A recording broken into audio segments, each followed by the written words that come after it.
Bonjour à tous et bienvenue dans cette partie de la formation. Dans cette partie, nous allons continuer avec les sélecteurs de classe et d'ID. Alors, ce que nous allons commencer par faire, alors déjà, je tiens à vous dire que je vous ai commenté tout le code, hein, et c'est ce que je fais d'habitude, hein. Quand je fais une pause, je commente tous les codes. Et donc, du coup, avec les sélecteurs d'attributs, normalement, si vous lisez tout ça, voilà, normalement, tout doit être bon à votre niveau. Mais même si tout n'est pas forcément très clair, ne vous inquiétez pas, puisque c'est avec les projets qu'on commence réellement par sentir l'utilité de ces notions-là qu'on apprend. Ok? Donc, si vous arrivez à garder certains, tant mieux. Le reste, lorsqu'on sera au niveau des projets, chaque fois, je vais vous rappeler les choses, etc. Et puis, à un moment donné, ben, ça va rester définitivement dans votre esprit. Ok? Donc, le but, vraiment, c'est pas vraiment de bûcher, de garder par cœur. Non, non, non, ne vous, ne vous prenez pas la tête du tout pour ces sélecteurs-là. Vous les apprenez, vous savez que ces sélecteurs-là existent et c'est tout. Ok? Dans les projets, vous-même, même sans faire d'effort, vous allez garder sans même vous en rendre compte puisque vous aurez simplement appris à les utiliser et puis voilà, tout va de pair avec.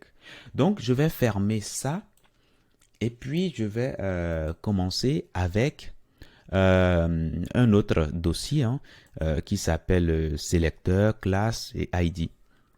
On va commencer dans le index ici. Nous allons créer la structure minimale et puis sélecteur de classe et d'ID. Voilà. Et à l'intérieur ici, nous mettons H1 sélecteur de classe, sélecteur de classe, attention, voilà, de classe et d'ID. Voilà, tout simplement. Donc ça, c'est bon. Et ce que nous allons faire, si vous voulez, je vais créer une balise P qui aura pour classe paragraphe 1, paragraphe 1. Et puis, à l'intérieur, ben, nous allons tout simplement ajouter à l'intérieur du test aléatoire l'orème fois, disons, 3 par exemple. Alors, c'est plutôt fois 3. Hein. Alors, fois 3. Voilà. Alors, ce que je viens d'écrire là, ça veut dire quoi? Ça veut dire que je veux créer une balise P. Le point pour dire que je veux lui donner un attribut classe qui aura la valeur que nous avons ici. Et puis, à l'intérieur de ça, vous vous rappelez de ce signe-là, hein? Voilà. À l'intérieur de ça, ben, je veux mettre du test aléatoire, hein, du test aléatoire de 3 paragraphes, tout simplement. Et là, c'est bon. OK? Bon, ça m'ajoute un span pour me permettre après de pouvoir travailler là-dessus. Mais bon, écoutez, là, on n'a pas besoin de ce span-là, donc on peut l'enlever. Là également, on peut l'enlever, tout simplement. Voilà, donc si vous voulez, je vais aller un peu à la ligne pour que ça tout soit bien visible pour vous. Ça également, ça aussi, ça également. Et voilà. Alors tout ça, si vous voulez, on enlève tout ça, hein. Voilà, tout simplement. Là aussi, on va à la ligne.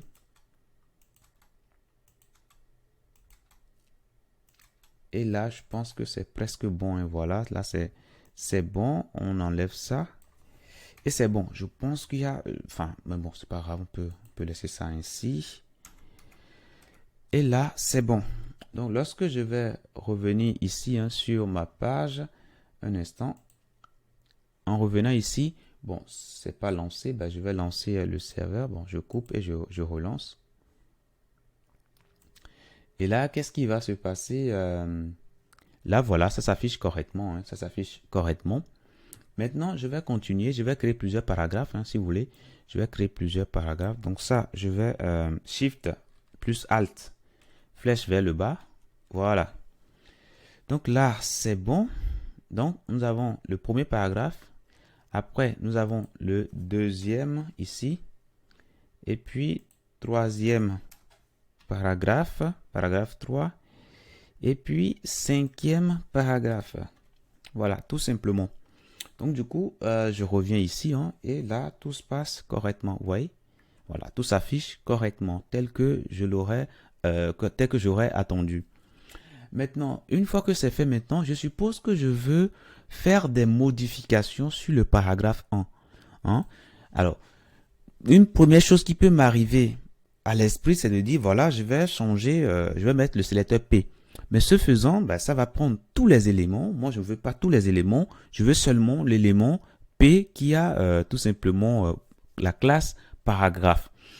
Donc, je mets un point alors pour dire que bah, je veux l'élément qui a une classe donnée. Donc, je vais mettre la valeur de la classe. Et ici, ce sera attention, paragraphe 1.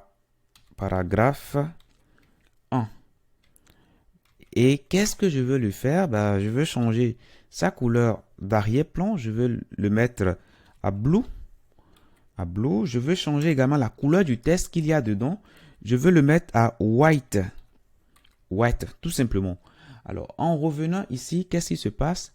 Ben, rien ne se passe. Pourquoi rien ne se passe? Ben, allons-y. Voilà pourquoi rien ne se passe. Alors, je viens dans l'index ici. Et qu'est-ce que je vois? Ben, je vois bien que j'ai paragraphe 1 ici. Ben, ça dit forcément que il y a un problème.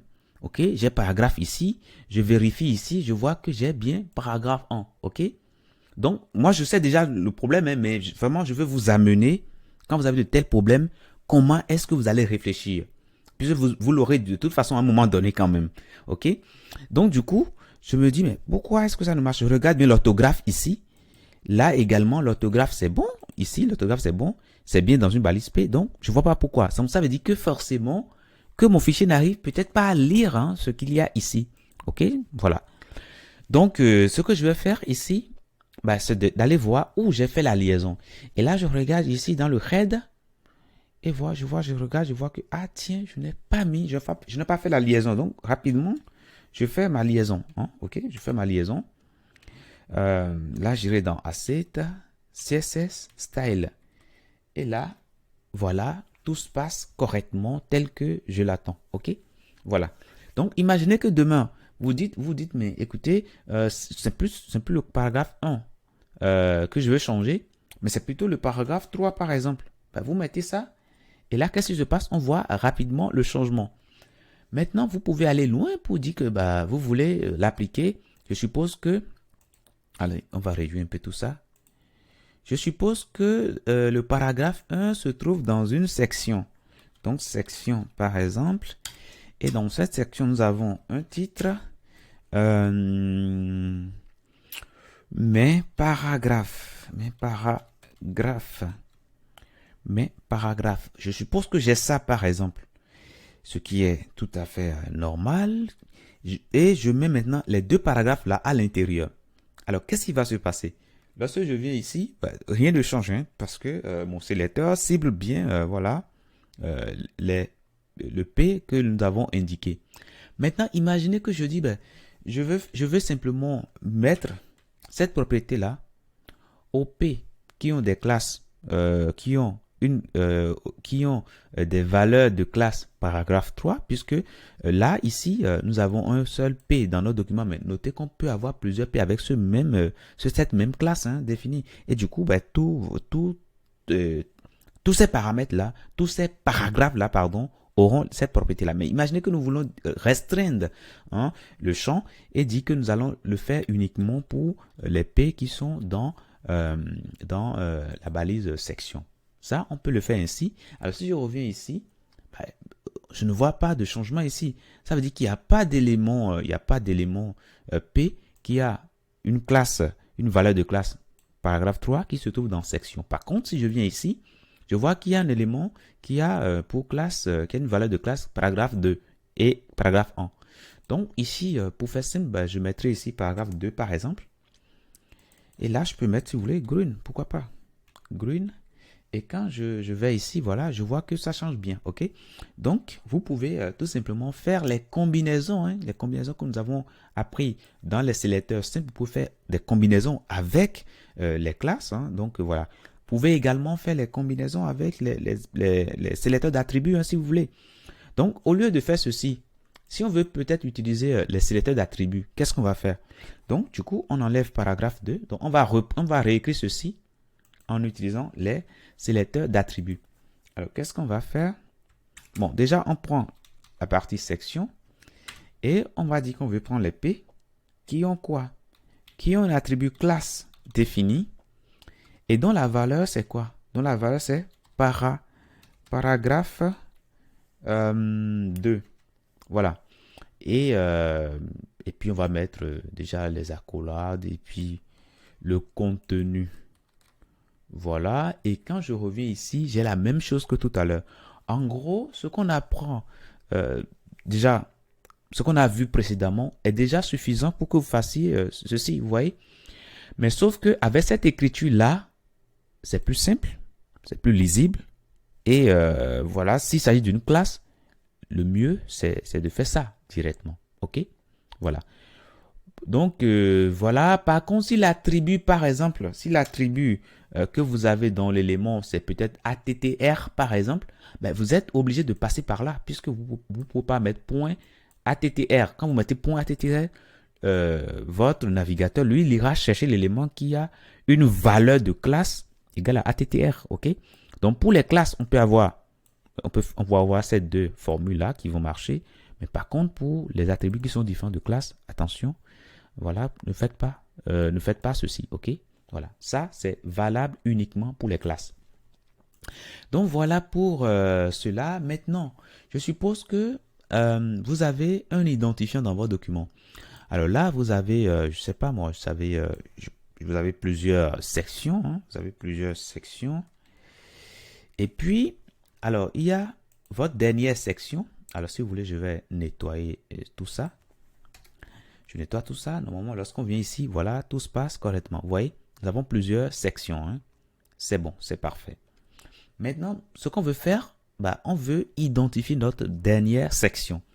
On peut lui donner un identifiant. Je vous avais dit que l'identifiant doit être unique. On ne peut pas avoir les mêmes identifiants deux fois. C'est-à-dire, le couple ID valeur identique deux fois. On ne peut pas l'avoir. OK? Donc, je suppose que ici, je mets last par exemple. Last pour son identifiant. Et que je viens ici. Si vous voulez, je vais commenter ça également. Comment je vais faire pour sélectionner l'élément que je viens de créer tout à l'heure? Comme il s'agit d'un identifiant, on met simplement un dièse. On met dièse et on met déjà le nom de l'identifiant. Last. OK? Last. Et là, qu'est-ce que je vais faire? Bah, je peux, si vous voulez, je peux prendre ça par exemple et mettre ça là. Alors, qu'est-ce qui va se passer si je viens ici? Je vois ma première section ici, deuxième section, troisième section. Et au niveau de la dernière section, qu'est-ce que je vois? Je vois que les propriétés ont changé. OK? Voilà. Maintenant, je peux aller plus loin pour dire que bah, je veux prendre section last. Ce qui veut dire que ça va regarder est-ce que l'identifiant est sur un élément de type section. Alors, imaginez que par exemple ici, au lieu de mettre section par exemple, bah, je mettais par exemple div par exemple. Div, voilà. Qu'est-ce qui va se passer ici? Ben, ici, rien ne se passera, ok? Puisque l'identifiant que nous avons précisé ici, hein, c'est un identifiant qui existe, hein, bien entendu, sauf que ce n'est pas à l'intérieur, ce n'est pas sur un élément section. C'est plutôt sur un élément div. Voilà, si on change ça, on enregistre. Normalement, tout doit se passer correctement. Donc, voilà pour ce que je tenais à vous dire. Mais une fois encore, pour ça, par exemple, vous pouvez utiliser également, si vous voulez, pour utiliser les sélecteurs d'attributs. Hein. Voilà, donc on va le faire rapidement. Pour faire une petite pause et le faire, et puis on va corriger rapidement. Alors, je suppose que vous avez fait la pause, vous l'avez cherché. Donc, qu'est-ce qu'on va faire? Alors, on va déjà, dans un premier temps, dire qu'on veut prendre les éléments qui se trouvent dans div. Et puis, on va dire que, alors ici, c'est quel élément? Alors, déjà, lui-même, c'est un élément div. Hein. Voilà. Et ça a une classe, pardon, un identifiant, pardon, un attribut ID, qui a une valeur last. Voilà. Et là, c'est bon, on l'a sélectionné. Donc, on peut lui donner également une couleur. Donc, là, je peux mettre orange. Hein. Voilà, pour changer un peu. Orange, voilà. Et quand je viens ici, voilà, tout se passe correctement. Voilà. Je suppose que je donne encore un autre identifiant, par exemple. Donc, j'ai dit qu'on ne donne pas le même identifiant à deux éléments, hein. Donc, du coup, on peut quand même donner d'autres identifiants. Imagine que je mets, par exemple, ID first. Par exemple, là, c'est bon, ça marche. OK? Mais ce que je vous refuse, c'est que vous ne pouvez plus avoir ID égale à last, par exemple. OK? Vous ne pouvez pas l'avoir puisque cet ID-là existe déjà une fois dans le document. OK? Voilà. Même si ce n'est pas sur un élément section, mais quand même, ça existe déjà. Donc, vous ne pouvez plus utiliser comme ça. Mais mettons first, par exemple. Si on met first, first n'existe pas encore dans le document là. Hein? Donc, c'est bon, on peut l'utiliser. Donc, voilà. Bon, on peut dupliquer ceci. Je duplique. Et là, bah, je mettrai ici first. Et puis, je mettrai ici bro. Et là, si je viens, qu'est-ce qui se passe? Alors, rien ne se passe parce que ce first là, ce n'est pas sur un div, c'est plutôt sur une balise section. Et là, qu'est-ce qui se passe? Ben, tout se passe correctement. Magnifique. Donc, voilà pour ce que je tenais à vous dire pour les sélecteurs d'identifiant et les sélecteurs de classe. Donc, une fois encore, on peut également utiliser les sélecteurs d'attributs, mais c'est toujours plus simple. Hein, plus simple de mettre simplement dièse et puis last et puis dièse first. Et là, c'est nickel, vous voyez. En un code très simple, on arrive à faire quand même quelque chose qu'on aurait pu faire avec un code très complexe dans le cas des sélecteurs d'attributs. Je vous dis merci, à tout de suite.